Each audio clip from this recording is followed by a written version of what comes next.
of recycling so that we can have more ends for the yard waste. Thank you. Government Bill, first reading. Betting Duty Amendment Bill 2025. Second reading. Secretary for Home and Youth Affairs. President, I move the second reading of the Betting Duty Amendment Bill 2025. As a matter of policy, the government does not encourage gambling. The government adopts a multi-pronged strategy to address gambling-related problems, including law enforcement against illegal gambling activities, public education on the harms of gambling addiction, provision of counseling and support services for people in need, as well as regulation of gambling activities through legislation.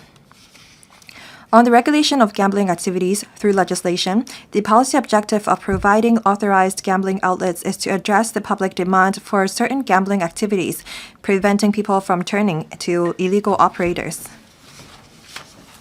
In recent years, there have been concerns about illegal basketball betting in Hong Kong. According to the Hong Kong Jockey Club statistics, there were around 430,000 Hong Kong residents having betted illegally on basketball in 2024. The illegal market turnover for basketball betting in 2024 was estimated to be around $70 billion to $90 billion. These figures are substantially higher than that in 2023. To combat illegal betting activities, the Financial Secretary announced in the budget speech that the government would explore regulating basketball betting activities. In April this year, we launched a one-month consultation on the proposed regulatory regime on basketball betting. Over 90% of the respondents supported regulating basketball betting. We seek to amend the Betting Duty Ordinance, Chapter 108, and its subsidiary legislation for the establishment of a regulatory framework on basketball betting. Major amendments under the bill include: 1. The Secretary for Home and Youth Affairs will be granted the power to issue a license to a company for basketball betting and to impose licensing conditions so as to minimize the negative impact of gambling on the public, especially on young people.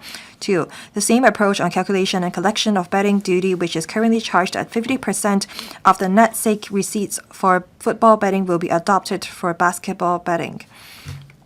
3. The functions of the Betting and Lotteries Commission will be expanded to cover matters relating to basketball betting.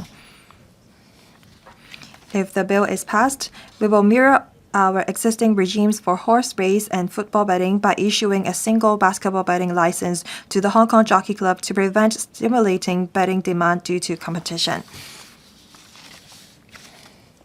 Through a series of licensing conditions and regulatory measures, we will closely monitor the basketball betting business of the Hong Kong Jockey Club to make sure that the government's requirements are met. As regards licensing conditions, mirroring those relating to football betting, conditions will be imposed to minimize the negative impact of gambling on the public. Major licensing conditions include: 1. The Secretary for Home and Youth Affairs can set a fixed duration on the licensing period. 2. The government may impose restrictions on the number of bet types and classes of competitions. 3. The Hong Kong Jockey Club must not accept bets on basketball matches involving Hong Kong teams and matches that take place in Hong Kong so as to promote a betting-free, healthy environment for the sport in Hong Kong. 4. The Hong Kong Jockey Club must not accept bets from juveniles and credit betting.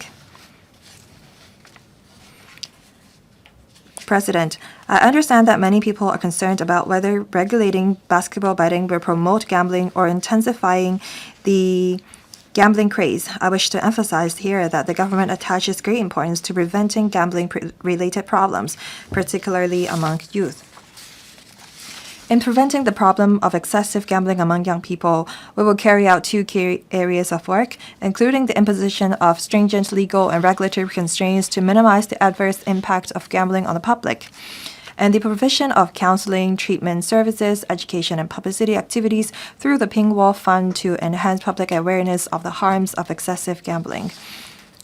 In particular, although the proportion of young people taking part in gambling has remained at a low level over the past years, we will still allocate additional resources to set up, in addition to the 4 counseling centers, new centers on counseling and support services for young people so as to instill in young people the correct concepts of law and values and to remind them through public education that it is an offense to take part in illegal gambling and place bets with illegal bookmakers.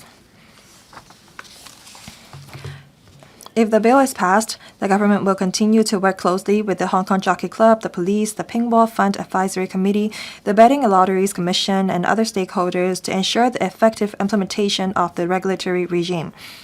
We have asked the Hong Kong Jockey Club to increase its contribution to the Ping Wall Fund so as to further enhance the work of the fund. We will also continue to improve the counseling and support services so as to take a proactive approach to properly implement and optimize the work on preventing and alleviating gambling-related problems. We will also, where necessary, request the Hong Kong Jockey Club to step up the implementation of controlled betting measures to further minimize the possible impact of gambling addiction.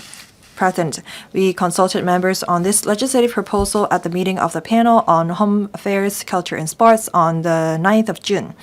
Members generally supported the proposal and supported the government's introduction of the bill into the LegCo.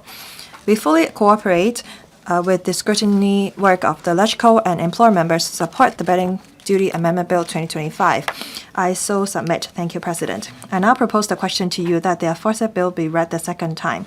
In accordance with the rules of procedure, the second reading debate is adjourned and the bill is referred to the House Committee. This Council resumes the second reading debate on the import and export